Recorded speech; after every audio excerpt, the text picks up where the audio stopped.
बच्चों अब हम क्या कर रहे हैं, topic start. Sale with right of return. Sale के साथ कस्टमर के पास क्या रिटर्न करने का राइट है। सेल तो कर रहे हो आप, लेकिन कस्टमर के पास क्या रिटर्न करने का राइट है अगर वो प्रोडक्ट से सेटिस्फाइड नहीं है। जैसे आपने देखा होगा फ्लिपकार्ट वगैरह क्या बोलते हैं, ये मोबाइल है, पसंद ना आए तो 5 दिनों में रिटर्न कर देना। कुछ भी XYZ आइटम बेचते हैं और पसंद ना आए तो रिटर्न कर देना। शोरूम वोरूम में भी लोग ऐसा करते हैं, कोई भी आदमी ऐसे कर सकता है कि सेल कर लो, सेल कर दी, तुम्हारे को रुपए दे जाओ, पसंद ना आए तो 7 दिनों में, 10 दिनों में, 30 दिनों में क्या है, फुल कैशबैक मिल जाएगा, आपको रिटर्न कर दें। राइट। अब राइट ऑफ रिटर्न में कंपनी तीन कई अलग अलग तरह से क्या बना सकती है, पॉलिसीज बना सकती है। पहली पॉलिसी क्या होती है, रिफंड मिल जाएगा, रिफंड मिल जाएगा। अब कुछ कंपनीज 100% रिफंड देती है, कुछ कंपनीज थोड़ा कम रिफंड देती है कि कस्टमर फालतू में ही क्या ना करे, रिटर्न ना करे। 90% रिफंड मिल जाएगा, कुछ भी हो सकता है, 100% रिफंड, 90% रिफंड। सेकंड केस क्या है, आप रिफंड के बजाय क्या ले जाना, कोई और प्रोडक्ट ले जाना, हमारे ही क्या ले जाना, कोई और प्रोडक्ट ले जाना। तो आप ये रिटर्न कर देना और बदले में हम कैश नहीं देंगे वापस, आपको कोई ना कोई प्रोडक्ट दे देंगे उतने ही रुपए का, या 90% का, कुछ भी हो सकता है। और थर्ड केस क्या होता है, आप हमारे डेटर रह जाएंगे, सॉरी आप हमारे क्रिएटर रह जाएंगे, मतलब हम आपके डेटर रह जाएंगे। आप प्रोडक्ट ले जाओ, रुपए दे जाओ, पसंद नहीं आया तो प्रोडक्ट दे जाना। और अभी आपको कुछ लेने का नहीं इच्छा है हमारी कंपनी से, तो बाद में कभी इन फ्यूचर आप ले लेना, हम आपके लिए क्या रहेंगे, लाइबल रहेंगे। फॉर एग्जाम्पल, आप मुझसे क्या ले गए, शर्ट ले गए 1000 रुपीज़ की, और आप जब वापस करने आओगे तो क्या करो, आप वापस 1000 रुपये ले जाओ अपने, तब तो ये इसमें आ गया। आप वापस शर्ट के बजाय हमारी कंपनी में और कोई प्रोडक्ट ले जाओ, बेल्ट ले जाओ, ट्राउजर ले जाओ, शर्ट, कुछ और भी प्रोडक्ट ले जाओ, तो वो किस में आ गया, सेकंड केस में। थर्ड केस में क्या, आप शर्ट वापस दे जाओ, अभी आपको कुछ पसंद नहीं आ रहा है, तो आप इन फ्यूचर कभी भी हमसे 1000 रुपये की क्या कर लेना, शॉपिंग कर लेना, 900 की शॉपिंग कर लेना, तो वो किस में आ जाएगा, थर्ड केस में। अब मुझे इसकी अकाउंटिंग सिखानी है आपको, मुझे इसकी अकाउंटिंग सिखानी है। अब अकाउंटिंग सीखने के लिए पहले मैं जैसे बोल रहा हूँ वैसे एंट्री सीखना। कोई भी कंपनी जब कुछ खरीदती है तो वो उसका एक्सपेंस नहीं होता, वो उसके लिए स्टॉक बनता है, इन्वेंट्री टू कैश। मान लो कि मैंने 10 यूनिट खरीदी थी 1000 रुपए की, तो इन्वेंट्री टू कैश 10,000। अब पुराने समय में एंट्रीज ऐसे करते थे, इससे बताओ मेरी बैलेंस शीट कैसे टैली होगी। या एक बार उधार पे कर लो, ठीक है, टू क्रेडिटर्स, कैश कर लो, वो कोई दिक्कत नहीं है। या अगर पुराने फॉर्मेट में बैलेंस शीट बनाऊँ, टी फॉर्मेट में, तो इधर से मेरी इन्वेंट्री बढ़ जाएगी कितने की, 10,000 की, और इधर से क्रेडिटर बढ़ जाएगा 10,000 का। कैश में पे किया होगा तो एसेट साइड में से ही क्या कम हो जाएगी, कैश। ठीक, तो कुछ खरीदने पर हमारा कोई क्या नहीं होता, एक्सपेंस बुक नहीं होता। अब अगर पुराने समय के हिसाब से भी मैच कराऊं, जैसे आप छोटी क्लासेस में करते थे, तो आप पहली एंट्री क्या करते हैं, परचेजेस टू कैश या क्रेडिटर्स, कितने का, 10,000 का। अब ये स्टॉक आपका सेल नहीं हुआ है अभी तक, अगर ये स्टॉक आपका सेल नहीं हुआ है तो आपका कोई लॉस थोड़ी आएगा। सर नहीं, लॉस तो आएगा, ये ट्रेडिंग में परचेज बुक होगा, नहीं होगा तो भी लॉस। आप ट्रेडिंग अकाउंट बना रहा हूँ मैं, आप इधर लिखोगे टू परचेजेस कितने का, 10,000 का, तो भी क्या होगा, इधर क्या आ जाएगा वापस, बाय क्लोजिंग स्टॉक। अगर ये सेल नहीं हुआ है तो ये एक्सपेंस बुक नहीं होता, अगर ये सेल नहीं हुआ है तो ये एक्सपेंस बुक नहीं होता। तो बैलेंस शीट में क्या आ जाएगा, स्टॉक और क्रेडिटर। बैलेंस शीट में तो वापस यही आएगा, इधर स्टॉक आ जाएगा और इधर क्रेडिटर आ जाएगा, अगर कैश नहीं दिया तो। आप पुराने भी अकाउंटिंग करते हैं तो परचेज एक्सपेंस जरूर करते हैं, लेकिन अगर नहीं बिका है तो क्लोजिंग स्टॉक में आ जाता है। एक्सपेंस कब बुक होता है, इन्वेंट्री, जब वो एक्चुअली क्या हो जाए, सेल हो जाए। अब मैं तुम्हें सेल करने के साथ की एंट्री बताता हूँ। आपने इन्वेंट्री खरीदी तो आपने एंट्री क्या करी, इन्वेंट्री टू कैश या क्रेडिटर्स, चलो एक बार उधार चलते रहते हैं, टू क्रेडिटर्स। 10 यूनिट खरीदी थी कितने रुपए की, 1000 रुपये, कितना आ गया, 10,000। उसके बाद आपने इसको क्या कर दिया, सेल कर दिया, 10 की 10 यूनिट को 15 रुपए, तो बैंक टू सेल्स कितना आ गया, 10 इंटू 1500 रुपये पर सेल कर दिया, 10 यूनिट थी, 1500 रुपये पर सेल कर दिया, तो बैंक टू सेल्स कितना आ गया, 15,000। और जैसे ये सेल्स हो गया तब इस इन्वेंट्री को आप क्या कर देते हो, कॉस्ट ऑफ सेल्स में चार्ज कर देते हो, मतलब एक्सपेंस मान लेते हो। अब ये इन्वेंट्री आपने क्या कर दी, एक्सपेंस ऑफ कर दी। एक्सपेंस ऑफ मतलब अगर इसका सेल आ गया है तो इसको क्या कर दिया, एक्सपेंस कर दिया, ठीक है। अब बताओ आपका रेवेन्यू स्टेटमेंट कैसे बनता है, रेवेन्यू कितने का आ गया, 15,000, कॉस्ट ऑफ गुड सोल्ड कितने की आ गई, अब मैं चाहे कॉस्ट ऑफ सेल्स बोलूँ, कॉस्ट ऑफ गुड्स सोल्ड बोलूँ, आप एक ही मान लेना। कॉस्टिंग वाले फंडे मत लगाना, या आपको भी पता है, मुझे भी पता है कि कॉस्ट ऑफ सेल्स में और खर्चे भी जुड़े होते हैं, ठीक है। इंटरचेंजेबली यूज करूँगा मैं, ठीक है। कॉस्ट ऑफ गुड्स सोल्ड या कॉस्ट ऑफ सेल्स कितने का आ गया 10, तो प्रॉफिट कितना का आ गया 5000। और पुराने सिस्टम से भी चलोगे, जैसे पुराने करते थे तब आप क्या एंट्री करते थे, purchase to creditors 10,000, bank to sales 15,000। अब ट्रेडिंग बनाओगे तो क्या होगा, अब कंपनीज को ट्रेडिंग रेटिंग थोड़ी बनाती, कंपनीज तो रेवेन्यू स्टेटमेंट बनाती, P&L स्टेटमेंट बनाती। लेकिन पुराने सिस्टम से भी चलोगे तो ट्रेडिंग अकाउंट बनाओगे तो इधर क्या लिखोगे, टू परचेज 10,000। अब क्लोजिंग स्टॉक लिखोगे क्या आप, नहीं, क्यों, क्योंकि सेल्स हो गया तो क्लोजिंग स्टॉक बचेगा नहीं 15,000। तो चाहे ऐसे देख लो चाहे ये देख लो, बात एक ही है। मैं पुराने सिस्टम से कंपेयर नहीं करवाऊंगा बार बार, आज के तरीके से करेंगे।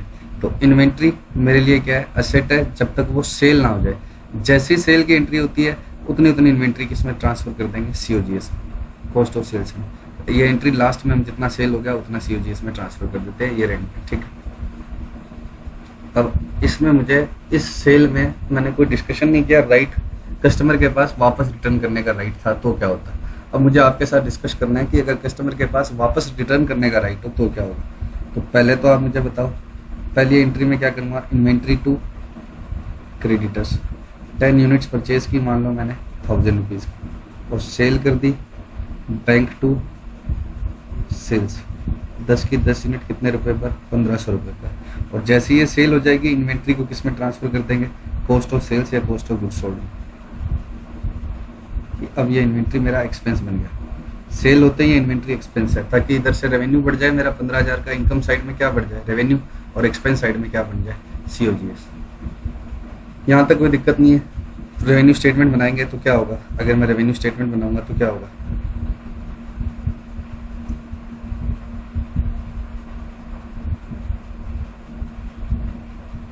सेल्स आ जाएगी कितने की, 15,000 की, 10 इंटू 1500, और दूसरी तरफ क्या आ जाएगा, COGS आ जाएगा कितने का, 10 इंटू 1000, 10,000। अब मुझे इंड AS 115 के प्रोविजन बताने हैं। अगर राइट ऑफ रिटर्न है उसके पास क्या है, राइट ऑफ रिटर्न, कि वो रिटर्न कर सकता है।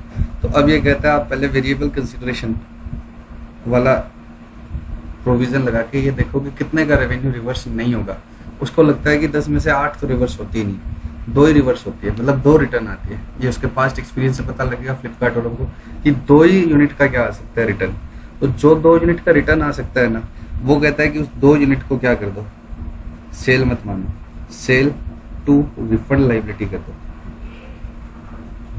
2 यूनिट की एंट्री, अब ये इंड AS 115 बता रहा हूँ। वो कहता है 2 यूनिट की जो आपने एक्स्ट्रा रेवेन्यू बुक कर दिया उसको रिफंड लाइबिलिटी में ट्रांसफर कर दो। मतलब आपके पास 2 यूनिट के रुपए तो आ गए, इस 10 के अंदर 2 के भी आ गए, तो लेकिन 2 यूनिट की सेल रिफंड कर रिवर्स करके क्या कर दो, उसको रिफंड लाइबिलिटी मान लो कि 2 यूनिट हमें रिफंड करनी पड़ सकती है। अब रुपए तो आ गए, नेट एंट्री उन 2 की क्या रहेगी, उन 2 की नेट एंट्री क्या रहेगी, 2 की सेल वापस डेबिट होके क्या आ गया, रिफंड लाइबिलिटी। तो उन 2 की नेट एंट्री क्या रहेगी, बैंक टू रिफंड लाइबिलिटी कितने का, 2 इंटू 1500, 3,000 का। 2 यूनिट पहले सेल बुक हुई फिर वापस रिवर्स हो गई, तो नेट एंट्री तो क्या रहेगी, रिफंड लाइबिलिटी में चला गया। तो वो कहता है आपको जो लग रहा है ना, क्या चीज़, जो रिफंड आता, जो आपको रिफंड करना लग रहा है कि आपको लग रहा है कि ये सेल नहीं हुई है, उसको आप वापस रिवर्स करके किस में शिफ्ट कर दो, रिफंड लाइबिलिटी। ठीक है, रेवेन्यू मत मानो, ठीक है 2 यूनिट रिवर्स हो सकती है, रेवेन्यू मत मानो, इंडेक्स कह रहा है, अच्छी बात है, लग भी रहा है लॉजिकल। लेकिन अब P&L स्टेटमेंट में देखना गड़बड़ हो जाएगी। 2 यूनिट की जैसे आप रिफंड लाइबिलिटी करोगे और सेल्स रिवर्स करोगे या रेवेन्यू रिवर्स करोगे, तो ये कितना हो गया, 2 इंटू 1500 रिवर्स हो गया, तो ये 15,000 की बजाय कितना रह गया, ये 15,000 की बजाय 12,000 हो गया। तो सेल्स तो कितनी यूनिट की रहेगी, 8 यूनिट की रहेगी, और COGS कितने की आ गई, 10 यूनिट की। ये तो मिसमैच हो गया ना, 8 यूनिट की सेल प्राइस में से ही 2 यूनिट का क्या हो रहा है, 10 यूनिट का कॉस्ट माइनस हो रही है। तो ये कह रहे हैं COGS भी आप क्या करो, हटाओ, और इसके बजाय एक नई एसेट रिकॉर्ड करो, वो क्या है, रिटर्न एसेट रिकॉर्ड करो। देखना क्या एंट्री कर रहा हूँ,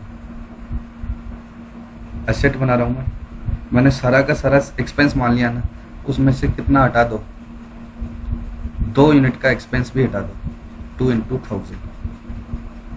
इससे COGS कम होगी और आप एक रिटर्न एसेट रिकॉर्ड करो। रिटर्न एसेट क्यों रिकॉर्ड करो, सुनना ध्यान से। मैंने 10 यूनिट बेची है,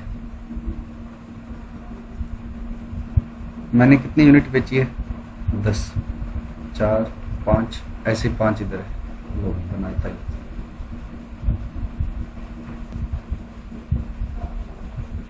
मैंने ये 10 यूनिट बेची है, ठीक है, 1 2 3 4 5 6 टोटल 10 यूनिट है, मैंने 10 बेच दी।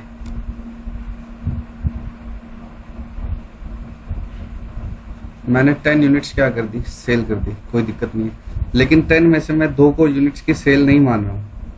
ये 10 यूनिट मैंने कस्टमर के पहुंचा दी है, कस्टमर के पास पड़ी है।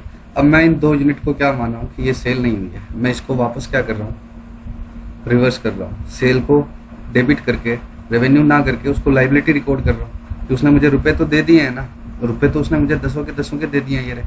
तो मैं 2 यूनिट की लाइबिलिटी मान रहा हूँ कि ये 2 यूनिट सेल नहीं हुई है। तो अगर ये 2 यूनिट सेल नहीं हुई है तो ये 2 यूनिट फिर मेरी इन्वेंट्री की पार्ट ही है, एक तरह से सेल नहीं हुई है तो इन्वेंट्री का ही पार्ट है। लेकिन इन्वेंट्री की बजाय इसको किसी और एसेट से मान लिया कि ये रिटर्न एसेट, जिससे पता लगे कि ये सेल तो हो चुकी है एक्चुअली, लेकिन हमें डाउट है कि ये वापस आ जाएगी, इसलिए हम इसका नाम वापस क्या रख रहे हैं, रिटर्न एसेट। कुल मिला के देखो, मैंने एसेट बनाई थी, फिर एसेट खर्चे में डाल दी कि मेरी यूनिट बिक गई, फिर पता लगा 2 पर डाउट है तो 2 को वापस खर्चे को क्या कर दिया, रिवर्स। पहले मैंने खर्चा माना था, अब 2 का खर्चा रिवर्स करके वापस क्या कर दिया, रिटर्न एसेट कर दिया।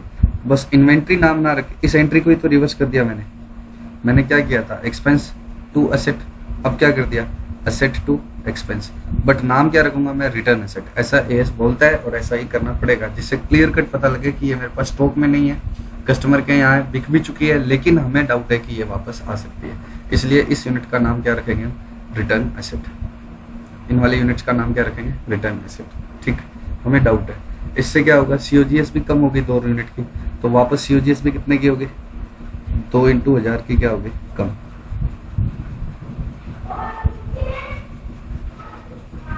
तो ये भी कितनी रहेगी, 8 × 1000, और ये भी कितना हो गया, 8000। तो वापस तुम्हारा कितने यूनिट का रेवेन्यू रह गया, 4 यूनिट का। 12 - 8, 4000 का, सॉरी। और कितने यूनिट का रह गया, ये 8 यूनिट का रह गया। 8 यूनिट की सेल रहेगी और 8 यूनिट की सीओजीएस रहेगी।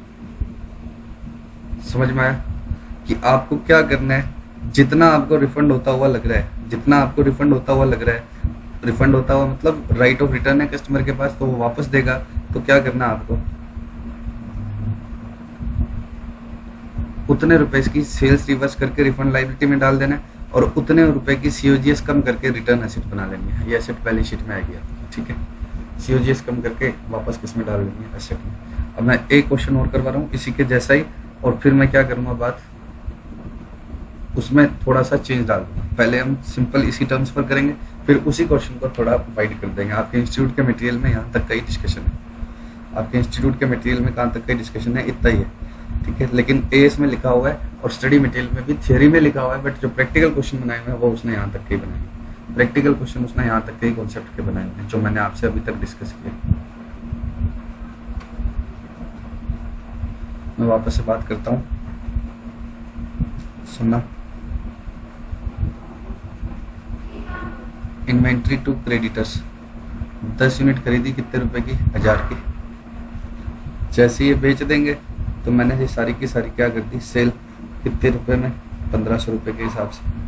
अब जैसे ये बेच देंगे वैसे ये क्या बन जाएगा, एक्सपेंस बन जाएगा। इन्वेंट्री भी, इन्वेंट्री क्या होगी, एक्सपेंस में कन्वर्ट कर दी कि अब मेरा एसेट बचा नहीं है, ये सेल हो गया तो एक्सपेंस में कन्वर्ट कर दी, कोई दिक्कत नहीं। अब ईयर एंड पर मैं एस्टिमेट करता हूँ कि टोटल सेल्स में से कितना रिफंड आने का। बहुत सारी सेल्स का तो रिफंड का टाइम ही लैप्स हो गया होगा। जैसे मान लो कि 14 से 31 मार्च तक का पीरियड है मेरा, जो सेल यहाँ हुई है उसके 30 दिन मिले होंगे, तो उसके तो टाइम ही लैप्स हो गए। बस ईयर एंड पे ये देखना है कि कितनी मेरे को क्या है आगे रिवर्स होने का चांस है। तो मुझे लग रहा है 2 यूनिट रिवर्स हो जाएगी, तो मैं 2 यूनिट की एंट्री क्या करूँगा, sales to refund liability, 2 unit वापस 1500 रुपए की सेल्स मैंने क्या कर दी, रिवर्स। अब 2 यूनिट की ये रिवर्स करूंगा तो 2 यूनिट की सीओजीएस भी कम करनी पड़ेगी, क्योंकि नहीं तो खर्चा रह जाएगा 10 यूनिट का और सेल्स रह जाएगी केवल 10 - 2, 8 की। तो सीओजीएस भी 2 यूनिट की क्या कर दी मैंने, रिवर्स, 2 × 1000, और डेबिट क्या हो जाएगा, रिटर्न एसेट 2000। सर ये तो वापस वही रिपीट कर दिया, बस अभी 2 मिनट रुको, चेंज डाल रहा हूँ, पहले इतने तक का देख लो आप। रेवेन्यू कितने का आएगा बताओ, रेवेन्यू में सेल्स कितने की आगे, 10 यूनिट में से कितनी यूनिट गई, 2 यूनिट, तो 8 यूनिट 1500 रुपये की सेल रह गई। COGS कितने की रह गई, 10 यूनिट की थी, 2 की रिवर्स रह गई, हो गई तो 8 इंटू 1500।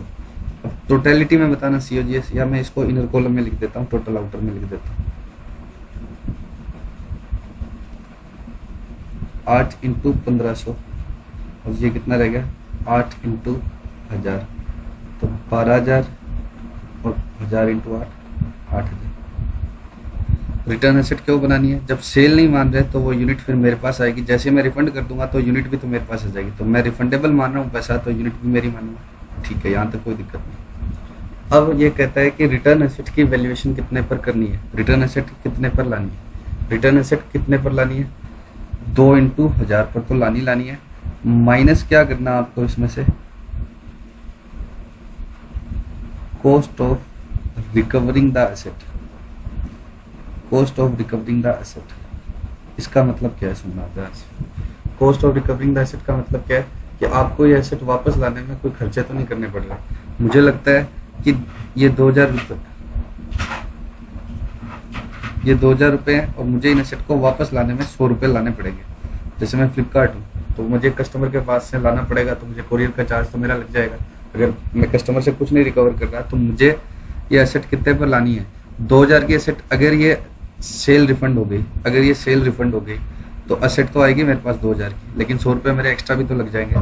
तो ये रिटर्न एसेट आप कितने की रिकॉर्ड करो, अगर आपकी रिकवरी की कॉस्ट लग रही है तो 1900 पर रिकॉर्ड करो। कितने पर रिकॉर्ड करो, 1900 पर। तो COGS आप कितनी रिवर्स करो, केवल 1900 रुपये रिवर्स करो। तो अब बताओ COGS कैसे आएगी, COGS पहले कैसे आई थी, सॉरी ये रही COGS, 10,000 रुपये की डेबिट हुई थी और 2,000 रुपये की क्रेडिट हो गई थी, तो ये कितनी रह गई थी, 8,000। लेकिन अब मैं 1900 रुपये की क्रेडिट करूंगा तो ये कितनी रह जाएगी, 8100। और जैसे COGS बढ़ जाएगी, पहले का ब्रेकअप बताऊंगा पूरा, देखो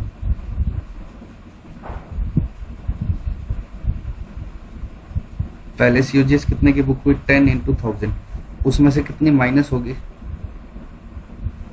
2 इंटू 1000। अगर रिकवरी का कोई कॉस्ट लगता ही नहीं है तो 2 इंटू 1000 माइनस होगी, तो कितना रह गया, 10,000 में से 2000 की कॉस्ट माइनस होगी, 10 यूनिट की थी, 2 यूनिट की माइनस होगी, तो ये कितना रह गया, 8,000। 8 इंटू 1000। ये कब है, जब रिकवरी की कोई कॉस्ट लगती नहीं है। जैसे मैं एक शोरूम वाला हूँ, ठीक है, मैंने 1500 रुपये के हिसाब से कितनी यूनिट बेची थी, 10, उसमें से मुझे लग रहा है कि 2 की रिफंड करनी पड़ जाएगी। मुझे लग रहा है, रिफंड अभी किया नहीं है मैंने सेल्स करी थी 10 की, और ये रेंट पे लग रहा है 2 की क्या है, तो कस्टमर के पास राइट टू रिटर्न है तो वो कर देगा। तो मैंने 8 की बुक करी, और इधर से COGS भी 2 की कम कर दी, तो वो मेरे कस्टमर मेरे डोर पर आकर रिटर्न करके जाएगा। मेरी कोई रिकवरी की अलग से कॉस्ट लगनी नहीं है, तो मेरा ये स्टेटमेंट सही है। लेकिन अब अपने आप को फ्लिपकार्ट मानो, कस्टमर मेरे डोर पर नहीं आएगा, वो तो फोन करेगा, मुझे अपनी इमेज बनाए रखनी है तो मैं उसको पास जाकर लेकर के आऊँगा। तो मुझे एसेट आएगी, अगर मैं ये रुपए कितने दे दूँ, 3000 रुपये कस्टमर को रिफंड कर दूंगा तो मुझे 2000 की एसेट आएगी, यस। बट वो एसेट लाने के लिए मुझे 100 रुपये लगाने भी तो पड़ेंगे, तो वो एसेट मेरी कितने की पड़ेगी, 1900 की। भाई मैं जैसे रिफंड कर दूं तो मुझे 2000 की एसेट आएगी, लेकिन 100 रुपये मेरे रिकवरी के भी तो लगेंगे, तो वो एसेट तो मेरी कितने की आएगी, 1900 की। तो ये कहता है उस केस में कितना रिवर्स करना है, यहाँ 1900 ही हटाना। तो जैसे ही आप ये 1900 हटाओगे तो क्या होगा, ये 2000 की बजाय 1900 कम होगा, तो कॉस्ट कम माइनस हुई, और कम माइनस होने की वजह से ये कितना हो जाएगा, 8100। तो आपका प्रॉफिट 12,000 माइनस 8,000, जो 4,000 आ रहा था पहले, अब वो कितना आएगा, 3900। 100 रुपये का एक्स्ट्रा खर्चा चार्ज हो गया। क्यों चार्ज हो गया, और होना भी चाहिए। क्यों होना चाहिए, क्योंकि जब वो कस्टमर आपको क्या करेगा, चीज दे देगा। देखो आप समझो कि आपके 100 रुपये तो लग ही गए इस ट्रांजेक्शन में, या लग जाएंगे अगर रिफंड आएगा तो। कैसे लग जाएगा, अगर वापस उसने चीज रिटर्न कर दी, आपने उसको चीज दी, उसने आपको चीज वापस दे दी। आपने मान लिया कि इस ये ट्रांजेक्शन जो मैंने उसको एसेट सेल की है उसमें से 2 यूनिट वापस आएगी, तो मुझे 2 यूनिट का प्रॉफिट नहीं रिकॉर्ड करना चाहिए, आपने 8 का ही कर रखा था। लेकिन 2 यूनिट जब वापस आएगी तो आपके 100 रुपए का लॉस तो लग ही गया ना, क्योंकि उसने चीज रखी और आपने उसको बेचा और उसने आपको चीज वापस दे दी। सॉरी गलत बोल दिया, आपने उसको चीज बेची और उसने आपको चीज वापस दे दी, बट आपने उसको सेल किया, वो आपको चीज वापस दे देता है, ठीक है, रेवेन्यू बुक नहीं होना चाहिए, कॉस्ट बुक नहीं होनी चाहिए, लेकिन वापस लेने में ही आपको 100 रुपए रिकवरी के लग जाएंगे, तो 100 रुपए का लॉस तो हो गया, तो वो प्रोवाइड फॉर हो रहा है इधर, वो इधर क्या हो रहा है, प्रोवाइड फॉर। ये कॉस्ट 10 में से 2000 माइनस मत करो, क्योंकि वो चीज जो वापस आएगी आपके पास 2000 की आएगी, लेकिन 100 रुपए उसको लाने के भी तो लगेंगे, तो आपको कितने रुपए की एसेट है, 1900 की। अगर वो रिफंड करता है तो आपके पास एसेट 1900 की बन गई। क्यों बन गई? एसेट 2000 की आएगी, लेकिन 100 रुपए रिकवरी के भी तो लगेंगे। अब वैसे भी इन्वेंट्री भी किस पर लाते हो, नेट रिलाइजेबल वैल्यू पर ही लाते हो ना, 2000 की चीज आएगी तब कब, जब 100 रुपए उसको लाने के लगा दोगे।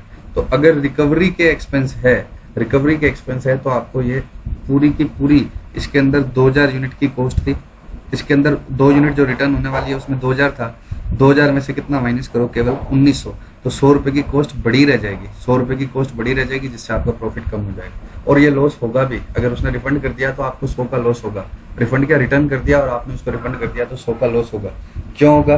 क्योंकि आपके पास से कोई चीज तो बिकी नहीं, आपने सेल करी, उसने आपको वापस कर दी, लेकिन आपके रिकवरी के कितने रुपए लग गए, 100 रुपए लग जाएंगे, तो वो 100 रुपए का लॉस ये प्रोवाइड करवाना चाहते हैं। इसलिए क्या कहते हैं कि रिटर्न एसेट कितने पर रिकॉर्ड करना, रिटर्न एसेट कितने पर रिकॉर्ड करना, एग्जैक्टली उतने पर नहीं जितने पर आपने कॉस्ट है, उसमें से क्या माइनस कर देना, 100 रुपए वो माइनस कर देना जो रिकवरी के लिए लगे हैं। हाँ, अगर आपको रिकवरी के लिए कुछ लगना ही नहीं है, कस्टमर आपके डोर स्टेप पर रिटर्न करेगा, तब उतना ही पड़ेगा। ठीक है,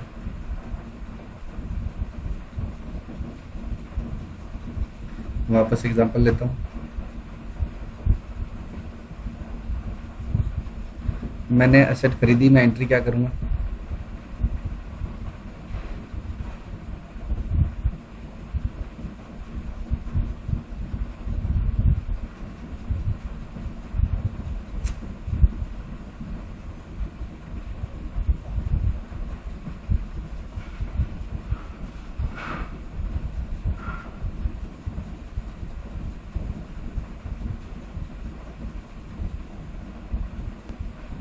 मैंने एसेट खरीदी, मैं एंट्री क्या करूंगा, इन्वेंट्री टू कैश या क्रेडिटर्स, 10 × 1000 सेल हो गई, तो क्या एंट्री करूंगा, बैंक टू सेल्स, कितना, 10 × 1500। उसके बाद में जैसे ये सेल होगी, इसको COGS में डाल दिया, COGS टू इन्वेंट्री, कितनी यूनिट का एक्सपेंस कर दिया मैंने, 10 को मैं ऐसे बोल दूं 8+2 समझ रहे हो ना, कि अभी मैंने रिवर्स करवाना इसमें 1000। अब मुझे लगता है 2 यूनिट का रिवर्सल होगा, तो मैं एंट्री क्या कर देता हूँ, 2 यूनिट रिटर्न हो जाएगी तो उसका रेवेन्यू रिवर्स करके किस में डाल देता हूँ, रिफंड लाइबिलिटी में, 2 यूनिट इंटू 1500, तो रेवेन्यू 8 यूनिट का रहेगा। ठीक है, अब कॉस्ट भी 8 की बनानी है, मैंने 10 की चार्ज कर दी, तो मैं 2 की कॉस्ट रिवर्स करूंगा और क्या रिकॉर्ड करूंगा, रिटर्न एसेट 2 × 1000। लेकिन ये कहता है कि अगर आपको रिटर्न करते समय कितने रुपए का रिकवरी के लग जाएंगे, 100 रुपए आपके रिकवरी के लग जाएंगे, तो ना तो ये एसेट आपकी 2000 की है और ना ही आपका खर्चा 2000 कम होना चाहिए, क्योंकि 100 रुपए का लॉस तो आपको लग ही गया। आप कह रहे थे 10 में से 2000 का खर्चा रिवर्स कर दो, 8 ही कर दो, रेवेन्यू भी कितने का रहने दो, 8 का रहने देंगे, कोई बात नहीं, लेकिन 100 रुपए का लॉस तो हो ही गया ना आपको, आपने सेल किया, उसने वापस कर दिया, इस दौरान आपको 100 रुपए का लॉस हो गया, तो उतने रुपए तक का तो लॉस चार्ज करो ही ना। तो जितनी कॉस्ट कम हुई, ये कॉस्ट हमने रिड्यूस करी थी, पहले 2000 रिड्यूस करी थी, तो हमारा प्रॉफिट कितना बढ़ रहा था, 2000, क्योंकि 10 में से 2000 की, अब मैं 1900 ही थोड़ी कम कॉस्ट रिवर्स कर रहा हूँ, तो कॉस्ट कम रिवर्स कर रहा हूँ, मतलब कॉस्ट ज्यादा रह रही है, तो मेरा प्रॉफिट क्या हो जाएगा, कम। सर ये सारा वही बोला है, नहीं अभी चेंज करूंगा, रुको। रेवेन्यू कितने का आ गया, 15,000 माइनस 3,000 कितना आ गया, 12,000। COGS कितने की आ गई, 10,000 माइनस 1900, ये कितना आया, 15 माइनस 3 रेवेन्यू आ गया, और ये 10,000 माइनस 1900,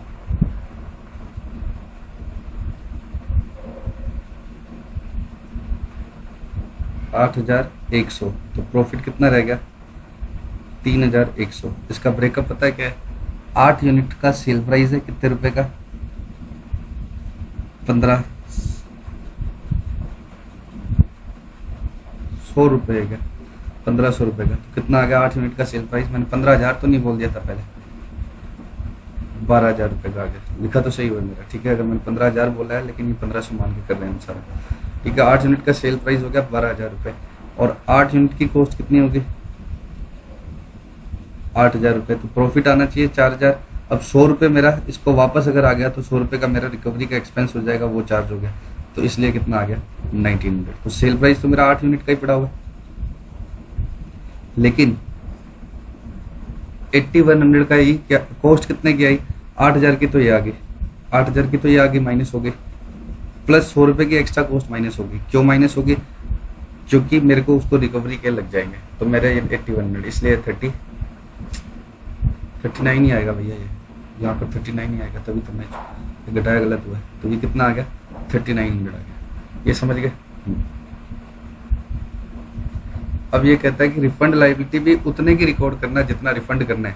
आप अगर कस्टमर को कहते हो कि ये 100 रुपए मैं नहीं बेयर करूंगा, अगर आपको रिटर्न करना है तो 100 रुपए आपको बेयर करने पड़ेंगे। तो अगर आप रिफंड करोगे, मान लो 2 यूनिट रिफंड करोगे, 100 रुपए आपके नहीं लगेंगे, तो आपके नहीं आना चाहिए। अगर रिफंड लायबिलिटी आपको, आप कस्टमर को कहते हो कि 100 रुपए मैं नहीं बेयर करूंगा, आपको ही बेयर करने हैं, तो ये तो इतना ही रहेगा, इसमें चेंज नहीं आएगा। बट रिफंड लायबिलिटी फिर कितने की आएगी? 3,000 रिफंड करने हैं? नहीं, 100 रुपए तो आप काट के रिफंड करोगे। अगर आप कस्टमर को बोल दो, ये मैं चेंज डाल रहा हूँ इसमें, कस्टमर को क्या बोल दो कि आप ही 100 रुपए बियर करोगे, हम वापस रिकवर कर लेंगे, लेकिन कोरियर चार्ज आप बियर करोगे, या मेरे जो खर्चे लग रहे हैं वो आप बियर करोगे। तो फिर मैं उसको रिफंड लायबिलिटी 2 यूनिट भी रिवर्स आएगी, रिवर्सल होगी, तो भी मैं उसको रिफंड लायबिलिटी तो 2900 रिकॉर्ड करूंगा। ये मुझे कस्टमर को 3,000 थोड़ी देने हैं, तब 29, मैं मानता हूँ कि 2 यूनिट रिवर्स होगी, मान लिया, लेकिन कस्टमर को तो 29 ही देने हैं। तो कस्टमर को 29 देने हैं, तो ये तुम्हारा कितना हो जाएगा? 12,100। ये 100 रुपए बढ़ जाएगा। कैसे बढ़ जाएगा? पहले क्या हो रहा था? पुरानी वर्किंग क्या हो रही थी? 15,000 की सेल्स में से कितनी सेल्स कम हो रही थी? 3,000, तो 12,000 आ रहा था। लेकिन अगर मैं कस्टमर को बोलूं कि मैं नहीं बेयर करूंगा 100 रुपए, आपको ही बेयर करना पड़ेगा, तो फिर मैं रिफंड लायबिलिटी कितने से रिकॉर्ड करूंगा? जो रिफंड करना है, तो मैं कहूंगा हाँ 3,000 तुम्हारा रिफंड बनता है, 100 रुपए का मैं वो काटूंगा, तो रिफंड लायबिलिटी कितने की आएगी? 29, तो 12,100। हाँ, कंपनी कई बार ऐसे ना बोल के कि 100 रुपए आपके लगेंगे, सीधा क्या बोलती है कि हम तो 90% रिफंड करेंगे। हम तो कितना रिफंड करेंगे? 90%। तो ये रिफंड लायबिलिटी कितने की आएगी? 3,000 का 90%, 2700। तो आपको कुछ प्रॉफिट भी हो गया। क्यों? क्योंकि कोरियर के चार्ज लगे 100, कस्टमर से कितने ले लिए? 300 ले लिए, 300 ले लिए ना एक तरह से। तो कुछ भी हो, अब जितना रिफंड लायबिलिटी है उतने से ये सेल्स माइनस होगी, और जितने का क्या है,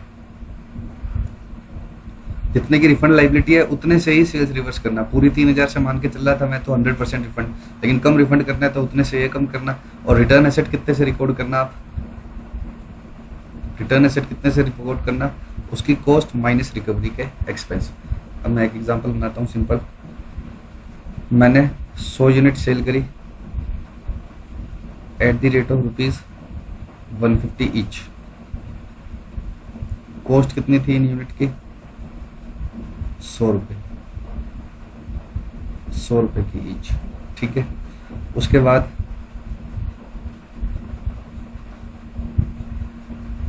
रिकवरी एक्सपेंस पर यूनिट कितना आपका? 5 रुपये। रिकवरी एक्सपेंस आपका पर यूनिट कितना है? 5 रुपये। और रिफंड कितना करोगे अगर आपको पसंद नहीं है, कस्टमर रिटर्न करता है, तो रिफंड कितना करोगे? 90% ऑफ सेल प्राइस। रिफंड कितना करोगे? 90% ऑफ सेल प्राइस, ठीक। और आपको लगता है कि 10% यूनिट्स क्या होती है रिफंड, तो सारी एंट्रीज बताओ। सबसे पहले 100 यूनिट खरीदी तो क्या एंट्री करोगे? Inventory to cash.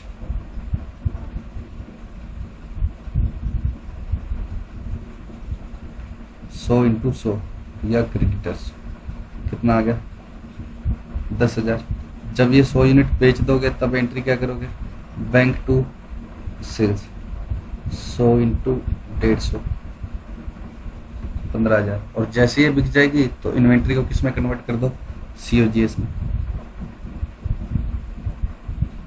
COGS to inventory कितना आ गया? 10,000। अब आपको लग रहा है कि 10% सेल्स रिटर्न हो जाएगी, राइट ऑफ रिटर्न है कस्टमर के पास, तो 10% को रिवर्स करो।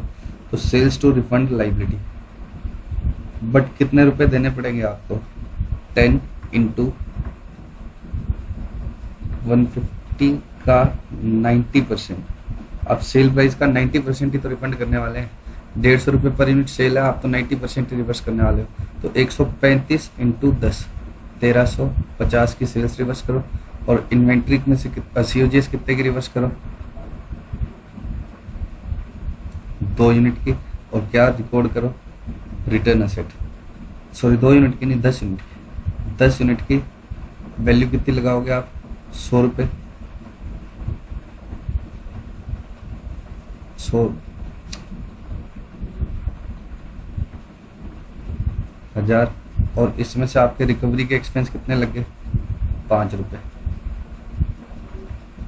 10 इंटू 5, 50 रुपये आपके रिकवरी के एक्सपेंस लगे, तो ये कितना रिवर्स करो, 950 रुपये की सीओजीएस रिवर्स करो। ठीक है, अब आपका अपना रेवेन्यू स्टेटमेंट बनाओगे तो क्या होगा,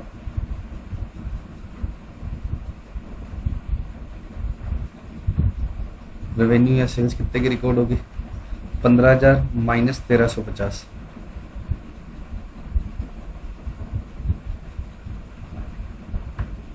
कितना आ गया, 13,650 रुपये। और सीओजीएस कितने की आएगी,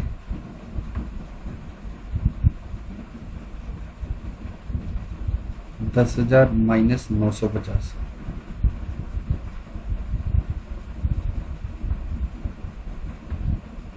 जी कितना आ गया,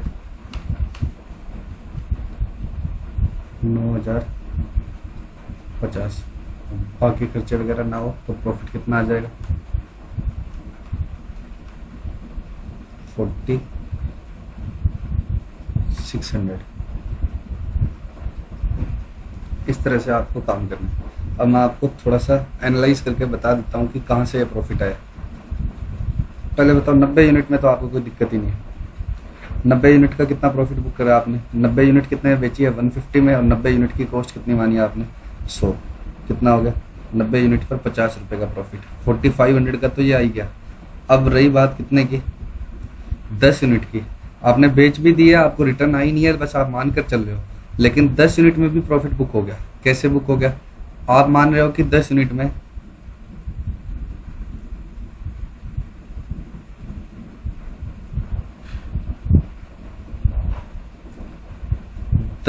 भी कितना सेल प्राइस तो आ ही गया।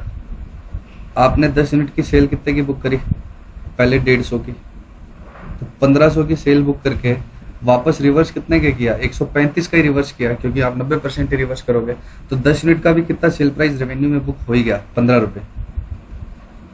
1500 150, सॉरी 10 यूनिट का 15 रुपये। कैसे बुक हुआ, आपने सेल बुक करी 150 की, और वापस रिवर्स कितने की है, 135 की। देखो ना, आपने 100 की इंटू 150 किया, तो इसके अंदर ही वो 10 इंटू 150 हो गया। अब रिवर्स कितना किया आपने, 10 इंटू 35, 135। तो 15 रुपए की तो सेल उसकी बुक कर ही ली, तो 150 रुपए का उसका रेवेन्यू बुक होगा, और वो आपकी इनकम हो ही गई है। आप रिफंड भी कर दो तो भी आपको 150 रुपए तो बच ही गए ना। आपके पास आपने 10 यूनिट के कितने रुपए ले लिए कस्टमर से, 150। अब आप कह रहे हो कि नहीं ये तो रिफंड करने पड़ जाएंगे, लेकिन कितने रिवर्स करने पड़ जाएंगे, 135। तो 10 इंटू 15,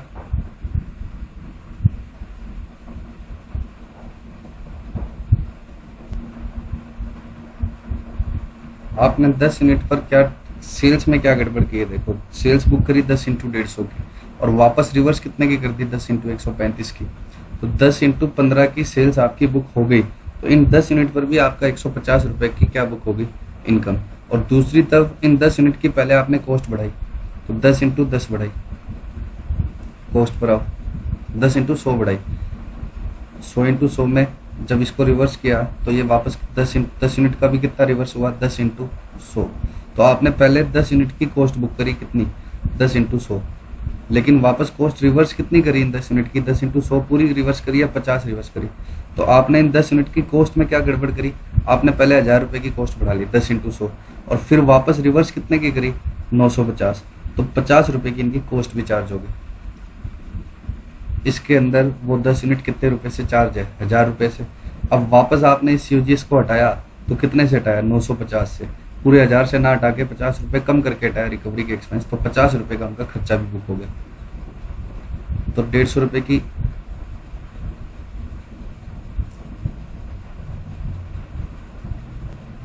150 रुपये की इनकम बुक हुई और 50 रुपये का खर्चा बुक हो गया, तो उन यूनिट पर भी 100 रुपये की नेट इनकम बुक हो गई।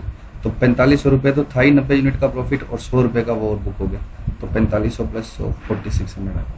ठीक है, तो ये तो मैंने पूरी आपको बता दिया, आपके आगे प्रैक्टिकल में दिक्कत ना हो रियल में, लेकिन आपके इंस्टीट्यूट का क्वेश्चन तो है, आपका फटाफट से देख लो। ये सारी थ्योरी मैंने आपको बताई।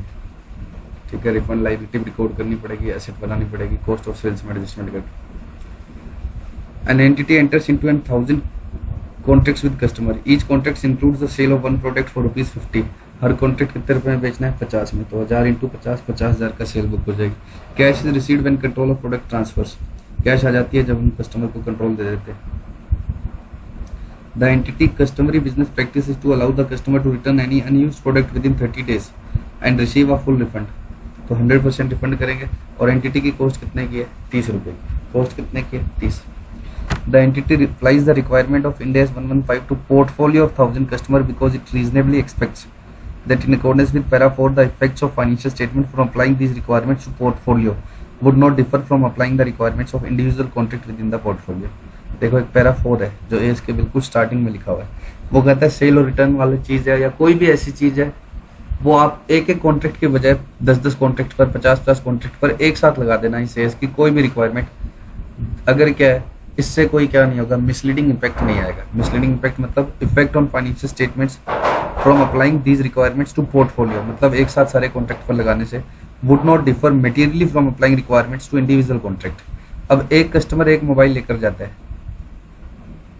अब वो उस मोबाइल को या तो रिटर्न करेगा या नहीं करेगा, तो लेकिन 100 कस्टमर पर मैं आइडिया लगा सकता हूँ कि 10% रिटर्न आएगी, लेकिन एक में 10% का मतलब 0.1 थोड़ी रिटर्न आएगा। मोबाइल तो या तो पूरा रिटर्न आएगा और या फिर आएगा ही नहीं। तो इसलिए हमने ये एप्लीकेशन किस पर लगाया है, पोर्टफोलियो पर। इसलिए हमने ये एप्लीकेशन किस पर लगाया, पोर्टफोलियो पर। इस एस के पैरा 4 में साफ साफ लिखा हुआ है कि आप ये रिक्वायरमेंट्स किस पर लगा सकते हैं, पोर्टफोलियो पर लगा सकते हैं। पोर्टफोलियो मतलब ग्रुप ऑफ कॉन्ट्रैक्ट पर, ना कि एक पर। अब एक कस्टमर एक मोबाइल लेकर जाता है, ठीक है, दूसरा लेकर जाता है, तीसरा। अब इनके पास राइट ऑफ रिटर्न है, लेकिन क्या हर एक कस्टमर थोड़ी रिटर्न कर देगा 10% चीज। मोबाइल तो या तो पूरा आएगा या क्या आएगा, नहीं आएगा।